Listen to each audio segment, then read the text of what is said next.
then do you think business can be an art form?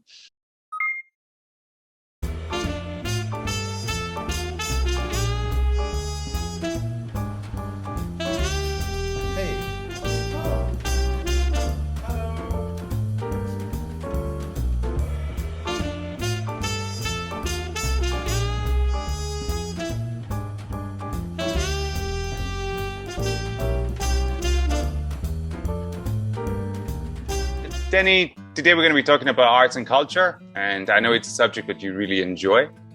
This is a level 2 free video, and let's get started. Danny, are you interested in art?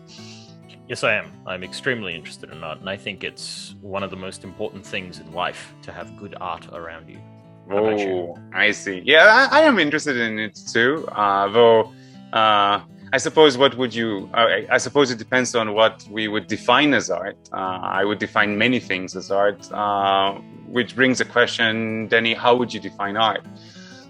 I would define art as an expression of your values, because it depends on the art, but my definition of it is it's an expression of deeply held values and also of how you see the world, how you see reality. How about you? I see. Well, very similar, I would say, but it's an honest expression of yourself, basically, of what you believe in and of what you want to basically say to the world. So I would say that it's maybe almost anything could be defined as art, generally speaking. What about business? Then do you think business can be an art form? Well, that's a really layered question, but I think that business can be an art form because business has natural structure to it. Everything has a certain structure, and you can actually build a business based on a particular structure that's very aesthetic or very artistic. So I do think there are elements of art in business, but it's kind of a loose view of what art is, if we're being very loose on it. How about you? That's a good answer. Well, yeah, I suppose so, because I think business is an honest expression of, the people that are, conducting it. When it is an honest expression of what what you believe in, I suppose, yes, it could be an art. And, metaphorically speaking, a work of art is something that is really just like a beautiful... it could be like a beautifully played negotiation, or could be like a work of art in a way. But I mean, on the contrary, do you think art could be a business?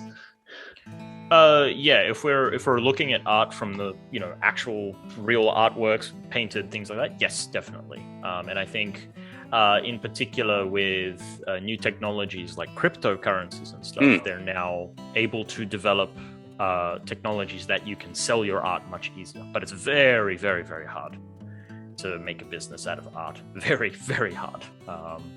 So what about you? What do you think? Do you think art I don't know. I mean, I think business can be an art, and of course art is a business too. But if art is a business, sometimes it becomes less an honest expression of yourself and more like a way to make money, in which case it's probably not art anymore. So it's a hard question, actually. Yeah. Very hard one. Do you consider yourself to be a creative person, Danny? And why? Why would you think that way?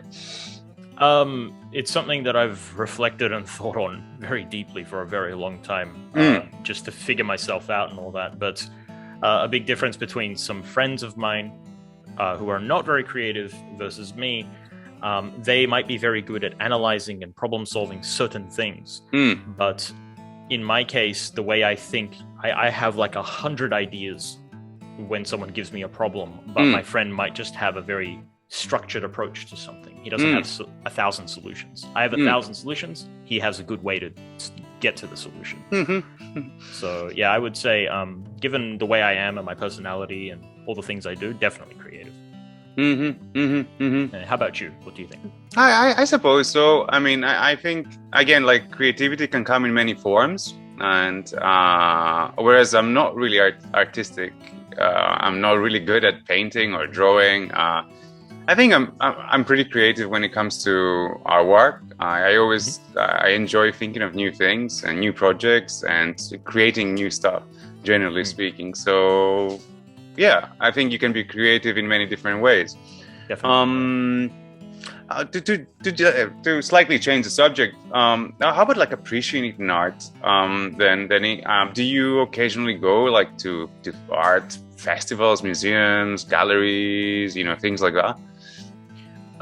I don't go to too many museums. I generally go maybe 2 times a year or 6 months or something like that. But I do appreciate art, and I usually find it online because you can find things very easily now. And the art that I generally follow is usually fine art, traditional stuff, and also a lot of fantasy stuff. Dark fantasy in particular is way up my alley. So what about you? Do you look for art? Do you have it in your life? Do you appreciate it in that way? I wish I could go like more. I mean, one thing is like my day off is on Monday, and on Mondays everything is closed, as you know. And work and family obligations haven't really allowed me to really have any time to just go to a museum, honestly. I have to plan it maybe 2 or 3 months ahead. I like it. I mean, I'm really interested in many different things like architecture, interior design, graphic design. These things I'm really interested in. So yeah, I try to keep it like in my life as much as possible. What is like a memorable or if possible, what is a very memorable work of art that you have seen? There's a painting that I saw when I was younger. It was in my 20s. I don't know who the artist is, but I still have that picture on my PC. It's basically a painting of a little boy, and he's got like a wooden sword in his hand and a backpack. So he's kind of imagining. And he's sitting in front of a painting that has a world inside it. So he's about to enter that painting to go into a different world.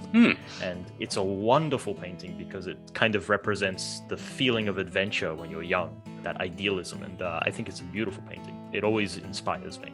So, is it a famous piece of art? No, it's not. No. I don't know who painted it, but I remember finding that picture and I was just awestruck. It was like, I love this picture. It's so positive about life. And that's what I like about it. So how about you? Are there any paintings that are super memorable to you? Yeah, I mean, there are. I mean, I remember I went to the Juan Miró, I'm not sure of pronunciation, museum in Barcelona, in Spain. And there was like a massive, like abstract painting of like a cat, and it was so quirky. It was fun. I like cats, but I'm not crazy about cats. But it was fun, and his all of his art was like that. So it was really just pleasant. I really enjoyed the Guernica, like the Picasso, again in Spain. It's a famous painting.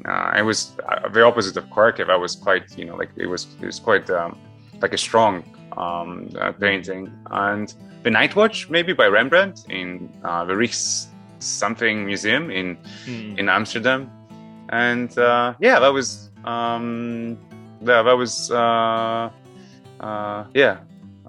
and maybe many more actually.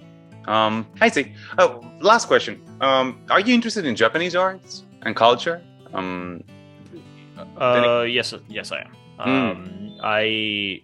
I don't know the artists in Japan too well, apart from some modern anime artists like Toriyama Akira. He's the guy behind Dragon Ball. But in terms of arts and culture, I'm very interested in particularly, I can't remember the name of it, but it's kind of the story of mythology in Japan, like Izanagi and Izanami. And there are paintings in the ukemi style. Ukiyo-e. Ukemi is grammar. So ukiyo-e, which have these wonderful paintings of Izanagi painting Japan. It's kind of the mythology of how Japan came to be. So I'm very fascinated by that kind of style. And how about you? Are you into arts and culture in Japan? Well, a little bit. I mean, I'm more interested in maybe, I would say like traditional interior design. and maybe traditional Japanese architecture. And I really like the minimalism of, but I mean, it's a different kind of minimalism. I think it's like it's a warm kind of minimalism, as opposed to modern Japanese minimalism, which I find as cold and kind of unbearable. I could never really live in some of the houses that are built these days. So yeah, I'm really interested in that, more in architecture, I suppose. It was really great talking to you, Danny, and thanks so much for your very thoughtful answers. Great conversation. Have a nice day, Danny. Thank you so much. You too.